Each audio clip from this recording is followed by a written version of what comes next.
सबसे पहले बात यूरोप के दो देशों में आए विनाशकारी भूकंप की। तुर्की में सोमवार को तीसरी बार भी भूकंप के झटके महसूस किए गए। इस बार भूकंप की रिक्टर पैमाने पर तीव्रता 6 मापी गई। इस बीच तुर्की के साथ ही सीरिया में भी भूकंप से हताहतों की संख्या लगातार बढ़ती ही जा रही है। तुर्की और सीरिया की सुबह आम दिनों की तरह ही थी। अधिकांश लोग अपनी रोजमर्रा के कामों में मशगूल थे, तो कई लोग अब भी गहरी नींद के आगोश में। अचानक धरती में कंपन शुरू हुआ, जिसने दोनों देशों के लाखों लोगों को झकझोर दिया। सोमवार की सुबह लोगों को ऐसे जलजले का सामना करना पड़ा, जिसमें कई बहुमंजिला इमारतों को गिरने में 5 सेकंड का भी समय नहीं लगा। हजारों इमारतें 7.8 की तीव्रता वाले भूकंप की भेंट चढ़ चुके थे, जिसमें हजारों लोगों की जान अटकी पड़ी थी। आनन फानन में राहत और बचाव कार्य शुरू हुआ, लेकिन नुकसान काफी अधिक हो चुका था। यानी भूकंप में अब तक सैकड़ों लोग असमय काल की गाल में समा चुके हैं, जबकि हजारों लोग अब भी जिंदगी और मौत के बीच संघर्ष कर रहे हैं।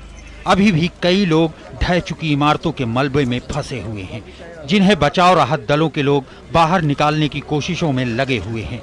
हजारों लोगों को रेस्क्यू कर नजदीक के अस्पताल में इलाज किया जा रहा है। भूकंप का केंद्र गाजियाटेप इलाके में था, जो सीरिया बॉर्डर से करीब 90 किलोमीटर दूर है। सीरिया में भी भूकंप का असर काफी दिखा, जहां पर जान माल की काफी क्षति हुई।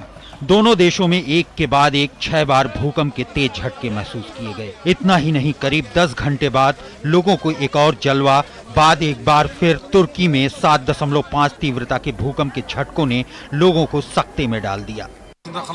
लोग अभी भी मलबे के नीचे फंसे हुए हैं। इस अपार्टमेंट में मेरा एक दोस्त रहता है। उसके बच्चों को ऊपर की मंजिल से बचा लिया गया था, लेकिन उसकी बेटी का हाथ टूट गया। भगवान हम सबको शीघ्र स्वस्थ करे। मैं सो रहा था जब मेरी पत्नी ने अचानक मुझे जगाया। भूकंप बहुत तेज था, बहुत डरावना था। हमें हर जगह से आवाजें सुनाई दे रही थी। झटके बंद होने में लगभग 2 मिनट लग गए। खैर, तबाही के बाद राहत और बचाव कार्यों को तेजी से शुरू किया गया। मलबों के ढेर से घायलों और शवों को ढूंढकर अस्पताल पहुंचाने का सिलसिला घंटों तक जारी रहा। हालांकि भूकंप से आई तबाही के बाद इस काम को पूरा करने में कई घंटे लगने का अनुमान लगाया जा रहा है। इतना ही नहीं, प्रशासन के लिए शहर दर शहर बिखरे मलबे को हटाना सबसे बड़ी चुनौती साबित हो रहा है। तुर्की के राष्ट्रपति ने देश में भूकंप से सैकड़ों लोगों की मौत की पुष्टि की है। देश में अब तक सैकड़ों जाने जा चुकी हैं। हजारों लोगों के घायल होने की खबर है।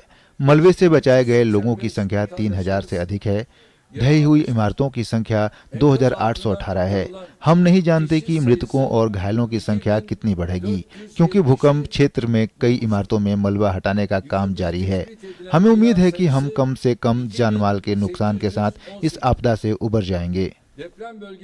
हालांकि Greece, Jordan, Syria, Iraq, Lebanon और जॉर्जिया जैसे कई देश के लोगों ने भूकंप के तेज झटके महसूस किए। अच्छी बात यह रही कि तुर्की और सीरिया को छोड़ इन देशों से जान माल की फिलहाल कोई खबर नहीं। इस बीच तुर्की और सीरिया में भूकंप से जान गंवाने वालों के प्रति भारत ने शोक जताया है। पीएम मोदी ने कहा कि भारत के 140 करोड़ लोगों की संवेदनाएं सभी भूकंप पीड़ितों के साथ हैं। भारत के 140 करोड़ लोगों की संवेदनाएं सभी भूकंप पीड़ितों के साथ है। भारत भूकंप पीड़ितों की हर संभव मदद के लिए तत्पर है। भारत भूकंपग्रस्त तुर्की की मदद के लिए आगे आया है। भूकंप से निपटने के लिए हर संभव मदद के लिए पीएम मोदी के निर्देश पर प्रधानमंत्री के प्रधान सचिव डॉक्टर पीके मिश्रा ने पीएमओ में अहम बैठक की। बैठक में निर्णय लिया गया कि तुर्की गणराज्य की सरकार के समन्वय से राहत सामग्री के साथ एनडीआरएफ के खोज और बचाव दलों एवं चिकित्सा दलों को तुरंत भेजा जाएगा। विशेष रूप से प्रशिक्षित डॉग स्क्वाड और आवश्यक उपकरणों के साथ 100 कर्मियों वाली एनडीआरएफ की 2 टीमें खोज और बचाव कार्यों के लिए भूकंप प्रभावित क्षेत्र में जाने के लिए तैयार हैं। आवश्यक दवाओं के साथ प्रशिक्षित डॉक्टरों और पैरामेडिकल कर्मियों वाली चिकित्सा टीमें भी तैयार की जा रही हैं। तुर्की गणराज्य सरकार अंकारा स्थित भारतीय दूतावास तथा इस्तांबुल स्थित महावाणिज्य दूतावास के कार्यालय के समन्वय से राहत सामग्री भेजी जाएगी। दरअसल तुर्की में सुबह के बाद से 6 बड़े भूकंप के झटके महसूस किए गए। इनमें से 3 झटके केवल 30 मिनट के अंदर आए, 6.7 तीव्रता का दूसरा झटका 11 मिनट बाद यानी 4:28 पर आया। इसका केंद्र जमीन से 9.9 किलोमीटर नीचे था। इसके 19 मिनट बाद यानी 5.6 तीव्रता का तीसरा भूकंप आया। मीडिया रिपोर्ट्स के मुताबिक कम से कम 3 आफ्टर शॉक्स ऐसे थे जिनकी तीव्रता 7 से लेकर 6.7 तक थी। भूकंप से अंकारा, गाजियाटेप, कहरामान मारस, डियार बिकर, माल्टिया, नूरदगी समेत 10 शहरों में भारी तबाही हुई है। इन शहरों में हजारों इमारतें जमींदोज हो गई हैं। राहत और बचाव कार्य में कोई बाधा न पहुंचे, इसके लिए इन शहरों में आपातकाल की घोषणा कर दी गई है। तस्वीरें खुद बयां कर रही हैं कि तबाही का मंजर कैसा है। और तुर्की और सीरिया में आए विनाशकारी भूकंप से मची भारी तबाही के बाद भारत समेत दुनिया भर के कई देशों ने मदद भेजी है। इजरायल ने भी तुर्की के साथ साथ सीरिया को मदद की पेशकश की है। दरकते पहाड़, ताश के पत्तों की तरह बिखरते आशियाने, मलबों में फंसी जिंदगियां, आसमान तक फैला गर्द गुबार, हाँफते भागते लोग, उस पर बार बार डोलती धरती।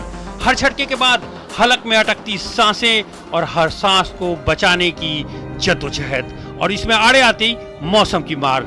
तुर्की और सीरिया के कुछ इलाकों में सोमवार को दिन भर यही हाल रहा। सबसे पहले 7.8 की तीव्रता से आए भूकंप से पूरे देश में कोहराम मच गया। राहत बचाव कार्य शुरू हुआ तो जल्जले के लगातार झटके इसमें रोड़ा डालते रहे। मरने वालों का आंकड़ा हर पल बदलता रहा। तबाही जितनी बड़ी थी उसे देखते हुए हर तरफ से मदद का हाथ बढ़ाया गया। तुर्की के राष्ट्रपति ने जानकारी देते हुए कहा कि 45 देशों ने राहत और बचाव अभियान में मदद की पेशकश की है। हमें अपने देश को अंतर्राष्ट्रीय सहायता के लिए कई कॉल प्राप्त हुए हैं। नाटो और यूरोपीय संघ समेत 45 देशों से सहायता की पेशकश की है। भारत, यूरोपीय संघ, ईरान, इजराइल, रूस, कतर, यूक्रेन समेत दूसरे देशों ने प्रभावित देशों को सहायता देने का भरोसा दिया। यूरोपीय संघ ने 10 राहत और बचाव दल तुरंत रवाना कर दिया। जर्मनी ने भी तुर्की और सीरिया में आए घातक भूकंप पीड़ितों को तुरंत संभव सहायता मुहैया कराने का आश्वासन दिया। साथ ही तुर्की के अधिकारियों के साथ समन्वय बनाए हुए है। सहायता एजेंसी से जुड़े कार्यकर्ता ड्रेसिंग सामग्री, मॉनिटर और ऑक्सीजन कंसंट्रेटर्स की पैकिंग में जुट गए। मुसीबत की घड़ी में इजराइल ने दशकों की दुश्मनी को भुलाकर मदद के लिए हाथ बढ़ाया। इजराइल के प्रधानमंत्री ने तुर्की के अलावा सीरिया के पीड़ितों को भी सहायता पहुंचाने की बात कही है। मैंने तुर्की सरकार के अनुरोध पर बचाव दल और चिकित्सा सहायता भेजने का आदेश दिया, क्योंकि सीरिया में भूकंप पीड़ितों के लिए ऐसा करने का अनुरोध भी प्राप्त हुआ था, इसलिए वहां भी मदद भेजने का निर्देश दिया है। अमेरिका के राष्ट्रपति जो बाइडेन ने हादसे पर गहरा दुख जताते हुए हर संभव मदद का आश्वासन दिया है। बाइडेन ने ट्वीट कर कहा कि उन्होंने अपने दल को तुर्की और सीरिया की स्थिति पर नजर रखने और किसी भी आवश्यक मदद मुहैया कराने को कहा है। वहीं ब्रिटेन तुर्की के लिए राहत और बचाव विशेषज्ञ और आपातकालीन चिकित्सा भेज रहा है। उधर रूस के राष्ट्रपति व्लादिमीर पुतिन ने सीरिया और तुर्की सरकारों को सहायता की पेशकश की है। रूस के राष्ट्रपति का सीरिया के राष्ट्रपति बशर अल असद के साथ गहरा और अलग तरह का संबंध है। रूसी सेना सीरिया में लंबे समय से उपस्थिति बनाए हुई है और विपक्षी समूहों के खिलाफ चल रही लड़ाई में सहायता कर रही है। पुतिन के तुर्की के राष्ट्रपति रेसिप तैयब अर्दोआन के साथ भी घनिष्ठ संबंध हैं।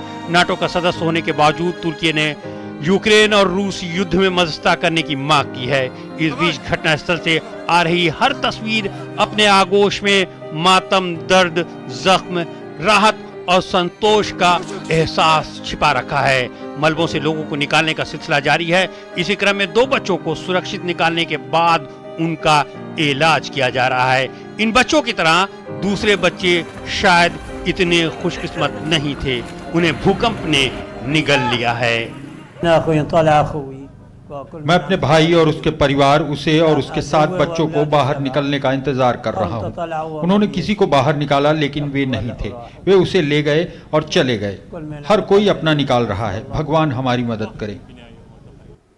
उधर सोशल मीडिया पर गाजियान्टेप कैसल को भूकंप की चपेट में आते देखा जा सकता है। वीडियो में देखा जा सकता है कि इसका एक हिस्सा भर-भरा कर धराशायी हो गया। बहरहाल अंतर्राष्ट्रीय स्तर पर मदद की बड़े पैमाने पर पेशकश की गई है, लेकिन खराब मौसम और बार बार आ रहे भूकंप के झटके राहत कर्मियों के साथ आम लोगों को परेशान कर रहे हैं। इतने बड़े पैमाने पर फंसी जिंदगियों को तलाशना शायद इतना आसान ना हो। वाकई ये तबाही का मंजर है और तुर्की जो है उसकी भौगोलिक स्थिति कुछ ऐसी है कि वहाँ भूकंप के झटके आते रहते हैं। हालांकि इस बार का जो भूकंप है वो बेहद विनाशकारी है, लेकिन हाल में कब कब तुर्की में भूकंप के झटके महसूस किए गए उस पर एक नज़र डालते हैं कि कब कब भूकंप से थर्राया तुर्की। अक्टूबर 2020 में तुर्की के तट के पास एजियन सागर में एक ग्रीक द्वीप पर आए 7 तीव्रता के भूकंप में 24 लोगों की मौत हो गई थी। बात करें जनवरी 2020 की, पूर्वी तुर्की में 6.7 तीव्रता का भूकंप आया था, उसमें भी 22 लोगों की मौत हुई थी और सैकड़ों लोग घायल हो गए थे। ठीक उसी तरह से अक्टूबर 2011 में पूर्वी तुर्की में 7.2 तीव्रता के भूकंप में 138 लोगों की मौत हुई थी और करीब 350 घायल हुए थे। मार्च 2010 की बात करें तो 6 तीव्रता के भूकंप आए थे पूर्वी तुर्की में, खासकर 51 की मौत, एक गांव पूरी तरह नष्ट हो गया था और 4 गांव के आधे घर क्षतिग्रस्त हो गए थे। और थोड़ी पीछे अगर चलें तो अगस्त 1999 में बात करें तो पश्चिमी शहर इज़मित में 7.4 तीव्रता के भूकंप और 17,000 से अधिक लोगों की जान उस बार गई थी। और नवंबर 1999 यानी उसी साल में बात करें तो 400 लोगों की जान गई थी और तीव्रता 7.2 थी। तो एक चीज हम देखते हैं कि प्राय जो तीव्रता है वो 7 के आसपास तुर्की में देखने को मिलती है, क्योंकि यूरोप में जो उसकी भौगोलिक स्थिति है वो बाकी देशों से अलग है और इसीलिए वो भूकंप के लिए सबसे ज्यादा प्रोन है। तो ये लगातार हम देखते हैं कि तुर्की इस चीज का सामना करता रहा है। बहरहाल अब रुख करते हैं रूस और यूक्रेन के बीच चल रहे युद्ध के, जहां यूक्रेन को मदद मिलने का सिलसिला